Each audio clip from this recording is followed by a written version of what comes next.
Maybach music. Can anybody out there hear me? Hear me? SmooveGotGame SGG, we in the building. What's good with y'all, baby? We are back with another Saints Rebuild video, man. And today we've got what should be the end of the season, man. We've got New Orleans versus Tampa, and then we're taking on Carolina to end the season off. Just in case you guys forgot where we kind of left off at the last video, go back, check over the rest of the series, catch back up to current time, hit the video to like and share out with friends and family for your boy. So we can grow this channel and make it bigger and better than ever. So we are right now currently sitting at the #1 seed. We want to keep it that way. We haven't clinched this 1 seed over the Giants, but we are the only team from our division looking like it's going to go to the postseason. So these games aren't meaningful, but they're not meaningless, if you get what I'm saying here. So we'll probably jump in a little bit, see if there's anything interesting to watch, but hopefully we're able to come out and get a dub here. At 11-4, I would like to think that one more win to put us at 12 would give us the #1 seed. Just go to NFC really quick. Yeah, a win by us or a loss from, well, it'd have to be all three of them because they can all still reach 11. So I mean, if the Eagles, Cowboys, and Giants all lose this week, shoot, we got the division. Look, this is exactly how it could look when 3 teams make it to the playoffs. And look at that, they are all the second, third, and fourth best teams in the NFC. So hopefully that is some good news going into the playoffs. But like I said, we're trying to clinch this #1 seed. So let's go ahead and get into this Buccaneers game really quick and see what we can do here. Obviously got to take care of weekly strategies, but let me know how you guys are doing. Any other things that I can do to make the series a little bit better for you guys, I definitely want to do. And, change up some things, maybe going into Madden 23. We can definitely do different things that'll get the series more hype. Get you guys to watch a little bit more, be more willing to share it out, be more willing to leave comments down below. I do want it to be interactive. I do want, feedback from you guys. So if you're watching to this point, man, leave some feedback down below. Tell me, even if it's just, hey, I love the series. I want to see it. Let me see some feedback down below so I can know what's going on, what the general consensus is for these videos. Now, this is the worst pass defense in the league, so you already know we're about to go ahead and try to go for throw up medium. Get Josh Garland the ball in his hands. See if we can throw these 3 touchdown passes. Let's get to the quarterback. Actually, no, I want to try to pick it off twice.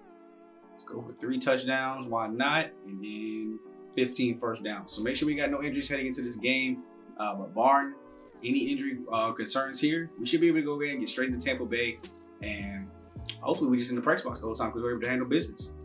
Let's get it. Into the game, we're gonna go ahead and go quarter by quarter here to start out with, to see what's going on, see if it's going to be interesting. So far it looks like we have a tie game going into the second half, or second quarter, and let's see what we can do carrying this thing into the half. Some points that I did want to bring up though: Alvin Kamara already before the end of the season, career highs of rushing yards, receiving touchdowns. D'Angelo Steele, career highs in yardage, as well as Sean Dobson having a career high in interceptions, probably on the way to like leading the league right now with his interceptions total. So big shout out to those guys. We still got 2 games left in the season for them to improve on those numbers, which makes me just so happy to see that these guys are really out there hitting career high numbers, and the offense is taking a step up from last year where it was pretty bad. We had some rough strings there as far as our offensive play goes. Scoring and yardage were both kind of down. As we get into the second half, it does look like we take a 2-score lead with that late touchdown. They get a little bit of a field goal back, but looks like we will go into the fourth quarter, 24-13. Now 31-13. So this game has just become a little bit less interesting unless Tampa scores on this drive. Okay. Do we give the ball back? We do. Let's see if they can go ahead and and there goes a touchdown. And this game has just got a whole lot more interesting. I had a pretty good lead going into that fourth quarter, and it went all bad. I don't know what happened, but we'll look to see if we can go ahead and shut the door here. Couple first downs, running the ball really well. Alvin Kamara is going to be what kind of gets us there. So a great run to go ahead and start things off. We got 2nd and 7 here. We're under 4 minutes to go. Little trap play up the middle. Stiff arm that man up off you. Let's go. It's time to show some. Oh, no, not empty. Okay, look. This can be good. There's no picks. 3rd and 1. I honestly probably would prefer a pass. Gosh, dog, you already know they about to punt this thing, bro. Come on, defense. Don't completely melt down here. You allowed 10 points. I think it was in that first, or 14 in that first half entirely. Do not give this game up here at the end now. Let's go. Let's go. There we go. Pass knocked down. I think that was not David Onyemata. He used to be on the team. Christian Barrymore getting back there in the backfield, knocking the pass down. We almost had pressure there to get there for the sack. But we got to stop Jordan Love in this Tampa Bay offense now.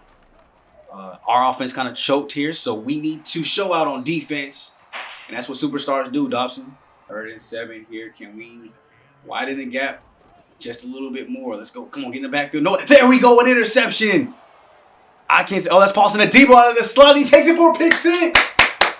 Pick 6 against Jordan Love to get this lead back up to 2 scores for us. Shoot, I was worried for nothing. Way.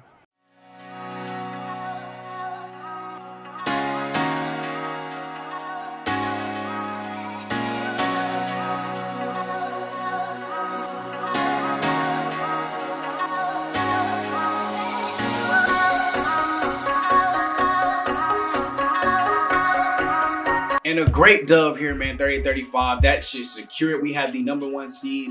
I mean, there's really nothing else to look forward to in Carolina's game, honestly. 30-44, 423 here from Jordan Love. 3 touchdowns and a pick. Josh Garland, 24 for 34, 276, and a touchdown his own. Kind of sold the game there a little bit. Almost fumbled the bag. I think I would have liked to run on 3rd and 1, especially with one of the best running backs in the game. Albert Kamara in the backfield. Not a good day. Only 3.7 to carry with the touchdown. We also had 2 coming from Brothers, but still, dude's the best running back in the game. I want to see him get the touch. Daniel still kind of let me down on that one. I think that's a drop on his part. The linebacker or DB, whoever that was, I think it might have been a nickel corner, was definitely in great position to make the play happen and, you know, bunch that up. But still, I think I like the catch there, or at least like a run play called. Paulson Adebo, though, MVP of the game, MVP of the season, helped to secure that #1 seed. Thank you, my boy. And there it is, baby. We have the #1 seed at 12-4. Baltimore with, I guess, the best record in the NFL right now at 13-3, though. So, I mean, I guess we can still technically play for that. But we blocked everything up. We're going to be the #1 seed. We're going to have the 1st round bye, which is going to be great. Get to play the lowest possible seed in the 2nd round. It really sets us up good for a kind of Super Bowl run here. Now, not much to watch through in this game other than us, you know, beasting and feasting on Carolina. But we could definitely kind of get into some stuff, see if the game's interesting, and kind of do a similar thing with that. So, you know, with this being probably on the shorter side of the video, as we go ahead and jump into the playoffs, you know, I thought there'd be a little bit more drama. I honestly expected us to lose that game against Tampa Bay, and have to come into this game for us to take the whole #1 seed. I will go ahead and get backups most of the reps here, though. Make sure my starters are completely rested for the playoffs. And then as far as the game plan goes, I think, you know, as long as, if it gets out of hand, like if we start dominating and beasting and feasting on Carolina, then I'll put in our 2s. But other than that, you know, we'll keep in our starters and, you know, actually go try to get this done. I'm a big kind of like stats guy. And when it comes to like my players, like I want them to be able to hit these milestones and keep getting more and more stats. I'm not the type of just throwing the backups just because we got everything locked up, you know. Hopefully there's no injuries. Nothing major at least, and you know, we're able to go ahead and come out of here with a dub. But yeah, I'm a big stats guy. I want my guys to go ahead and get their stats, go ahead and earn their incentive contracts, earn them bonuses, bro. I'm not about to take them out. You know, my boy Josh Garland got 5 more passing yards to reach his bonus. My boy's trying to work for a $5 million bonus, bro. I'm not about to take him out and you know, take that away from him unless we're beasting and feasting. Now, if I go into the 2nd half and we're up 35 points, then yeah, backups are coming in. We might even go watch and see what they can do against the starters. Looks like we will be missing Denzel Dalton, with a quad strain for the game, which sucks. But I mean, I don't think he's one of my starters, so we should be straight. Kind of a similar thing here. We'll just go ahead and get into the 2nd half, see if it's interesting, and if it is, we will jump in, as it looks like we might have something interesting on our hands. End of the 1st quarter, down 10-6 already. What are we doing? There we go. Get the lead back. Oh, they give it right back, but take it right back before the end of the half. We got a good one here, actually. So we might actually be able to get into this a little bit and see what's kind of going on. 2nd half, we will start with the ball. Let's go see if we can get this lead. Or should I say, increase this lead. 17-20 here. We have a turnover on the day, unfortunately. Hopefully it's not an interception by Josh Garland. You know, we're trying to limit those as we get into the playoffs. Alvin Kamara, big run to start off the drive. After a little offsides penalty buddy offense, we set back a little bit, but it's okay. You know, we're going to still keep this ball moving forward, get this lead back up 2 scores. I need a touchdown here, Garland. What's New Orleans going to do? Play fake. I love it. Throw goes out. Now if that go over his head, can we lob that over his head? It's probably a catch, but he tried to bullet that and then almost got intercepted and was into double coverage. But throw was out to the sideline, finding his target once again. Cole Stewart tried to get him on that last one, repaid the favor this time. Carolina tried to challenge it. Now they lost one of the timeouts for the whole second half. Thank you. Come up out that. We need that. Handoff again. Alvin Kamara to the outside. Slips out for the one and gets wrapped up. That is a heads-up play. I think that's Brian Burns making the tackle there on the recovery. Ooh, quick drop back. Nice little stump route over the middle. D'Angelo still getting it and getting us about to the 50-yard line. The offense has been driving here. From what I've seen here so far today and watching them in the well, I saw Tampa Bay, they almost choked. But so far today, they're driving a little bit better. And this is what we're going to need to see in the playoff time, like them driving consistently, but also getting points off of it. As the throw goes out behind him, Traquan Smith with the catch. No, Deontay Harris with the catch. I told you, I got to change their numbers. If they stay around for one more season, I might have to change them numbers so that way I can tell the two apart. Let's see here, 2nd and 8. Handoff. Alvin Kamara up the middle once again. Speed boost, breaks one, and takes it for the first down to the 36-yard line. After the huge run there from Alvin Kamara out of the shotgun look, it looks like we're doing a very good job of mixing the run and the pass. Michael Thomas with the big catch into the red zone. Great job on them slants, MT. I know I taught you well with them now. So it looks like we're mixing the run and the pass almost perfectly here. You know, the runs are breaking off big. The pass plays are coming in clutch when they need to. Play actually didn't really work like I thought it would, considering the good runs that we've been able to have. But, ooh, injury to Andrews Pete. Not good.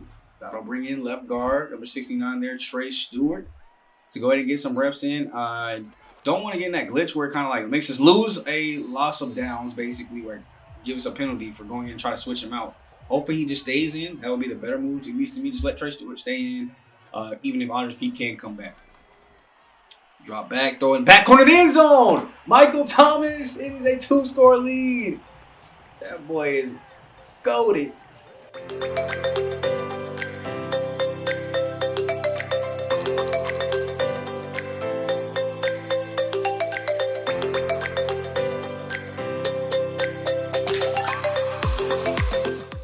Get a little bit of defense in here today. Last game, we only got to watch an interception basically, but let's see what they can do here, stopping Gardner Minshew and keeping this a 2-score lead. Now, they blocked the extra point, unfortunately, which sucks, but it's still a 2-score lead. I mean, that's all I'm going to say. We still up 9. They still going to have to get a touchdown and a field goal to take the lead. Play fake here. Throw goes out. 1-on-1 on double coverage? Boy, Gardner Minshew must be drunk, boy. Darnell, that boy must be drunk. I've actually been really impressed with both sides of the ball here today. I want to see one more offensive drive. I just want to see us drive down and score another touchdown, bro. I want to see us drive down and look good before the playoffs. This is a playoff. You think of it like, you know, you have dress rehearsals, you know what I'm saying, before big events. You know, if you played high school football, college football, you had that thing. I don't even remember what the kind of practice it was called, man. But, you know, basically dress rehearsal for the game. You know, you go through the game plan, a walkthrough of sorts. This is a playoff walkthrough. I need to see you guys execute at high altitude for us to go ahead and be beastly and feastly when it comes to postseason time. So, handoff here, Alvin Kamara once again. It looks like we're seeing a bunch of him, which is fine. I mean, we have a 2-score lead. We're late in the third quarter. Let's run some of this clock, drip some of that clock. About 2 minutes left in the third quarter. Can we keep this drive alive and moving? Michael Thomas on the out route. Great running on that one to get us enough for the first down and get us all the way to the 38-yard line. 9 catches, 91 yards, almost 100-yard day here to kind of end his season off. Going one-on-one with J.C. Horn a lot of the times too, so that's really showing off how he's in playoff form, ready to go. My favorite formation, empty. Y'all know I love when it comes on the screen. Throw out to the outside. That's Alvin Kamara with the easy catch. Not much room to work with though. Makes it a 3rd and manageable. I'd say this is probably 3rd and medium territory, like 3rd and long-ish. From when we started, it's definitely not long, and that is a huge sack to take right there. Deion Gordon let Hassan Reddick get all the way to the backfield. Got him used and used. And now we got to punt this rock right back to him. Last 11 minutes of the game. Up 9 here. Saints 26-17 over Carolina. Stopped in the backfield for no yardage. Let's get back right into this, man. 2nd and 7 here. Throw goes out to the outside, and it gets locked up. Put them at a 3rd and medium, 3rd and short here with only 4 yards to go. And they're going to go empty. Test our DBs. Looks like we will go man coverage, and that is almost yicked off. He threw that to like no man's land, really, because we didn't even have a man there. we'll kind of go back up to the booth. We have a 2-score lead late in the fourth quarter. So I pretty much think this game is wrapped up for the most part. 3 big plays in the pass game here to go ahead and really seal this one up. And it looks like we will not score. Interception for Carolina. Fumble recovery for Gardner Minshew. I'm so confused on what just happened. But somehow Carolina has the ball. 4th and 14. They were not able to get it. So we will have the ball back in a short field situation. And this game is basically, I mean, even if we don't score touchdowns, it's just 3. This game is wrapped up. So we were able to get back the onside kick. We're up 5. They do have 2 timeouts. So there's a chance they could get the ball back if they stop us. But shoot, you got to stop me first, baby. Lamar Crothers is in there running great. Looks like we probably took Alvin Kamara out. Let him get a little bit of rest. We are almost at playoff time. MT still in X Factor mode. Handoff again, Lamar Crothers. I don't think that's enough for the first.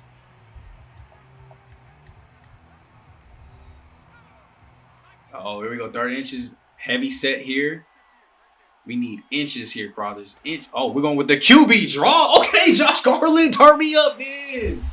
My boy said game on the line, give me the ball, coach. He read a QB draw up the middle, not only for the inches, but for 11 yards.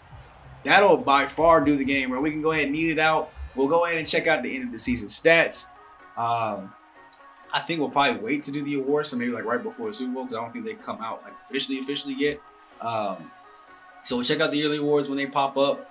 We will go through the wild card week to see who our opponent and matchup will be for the divisional round, and check out end of the season stats. So, hey y'all, we the number 1 seed finally, bro. We done worked so hard for this, bro. Let the clock drip. 3, 2, hey.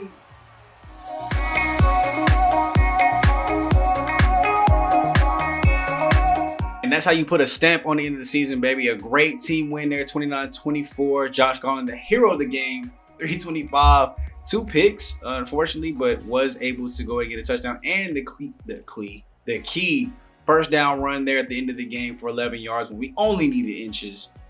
Great splits here from Kamara and Crothers, both over 4.2 yards a carry. It does say Alvin Kamara is hurt, so hopefully that is not long term. 11 for 126 here for Michael Thomas, though. So when Alvin Kamara gets hurt, we know he can turn to the pass game to go ahead and fix up for the things that we're lacking. Harris off for 60, but quiet day looks like for just about everybody else. And then defensively, hey, what can I say, man? I'm proud of this defense, bro. They really put on shows. They really make games interesting. They dominate, and then they make the game interesting, like in negative ways sometimes. But 4 sacks here. Jamar Johnson now coming from the safety spot. Davenport, Blackburn, and Barrymore. As long as an interception from Darnay Holmes. So time to go look at the end of season stats, because I'm trying to see what that rookie can end up turning in. Cedric Blackburn in sack today, and I see his name so often in the sack column. I mean, you get this. I bet it's double digits. Oh, this is not good. Andrews Pete out for 3 weeks with his injury. So, I mean, I think this will be one of them.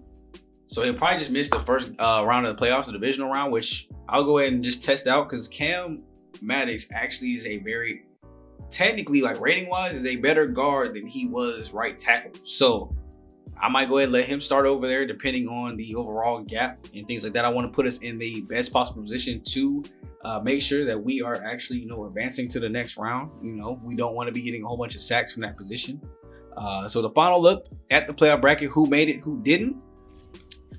Looks like we got on the AFC side, Buffalo will be taking on Denver, Houston, Cleveland, and Kansas City will be taking on Cincinnati, with Baltimore getting the first round bye. Equal to us. On the NFC side, Cowboys versus the football team, Rams versus the Eagles, and Vikings versus the Giants. Everybody in the AFC East made it to the playoffs. The NFC East, Cowboys, football team, Eagles, Giants, all 4 teams made it to the playoffs. They held up all the wild card spots, and the Cowboys took over obviously the division leader, number 2 seed. So that's going to be a tough conference to watch. I wonder how many of these teams will make. Obviously, only at least 3 can make it to the next round, but I wonder if we'll see 3 or we only see 1. Who's going to play us? I'll take the football team. End of the season stats here. Josh Garland, 4,932 yards. I got to think that's career higher. At least it's very close. I know he cracked. I think he hit 4,900 before. 132. Just barely under his total 2 years ago with 43. Finished with 4,932. 36 touchdowns, though, is a career high. And so is 25 interceptions. It's also a career high for Josh Garland. But a great season. Maybe it'll be good enough to boost him up to star development. Rushing wise, AK 1,500, 18 touchdowns. Great season for him. Crowder's 253 and 6. Receiving, MT 1,500 yards, 8 touchdowns, 108 receptions. Obviously, that is not career highs. He's hit 17 before. But I just want to see where the receptions and the receiving touchdowns rank. 108. I think I see a 110 down there. So that's not the most. Oh, yeah, that's not even close to the most. Neither is it the most touchdowns. So it's not a career year for him, but still a very good year. We haven't seen this the whole time in the series. So best since like 2019.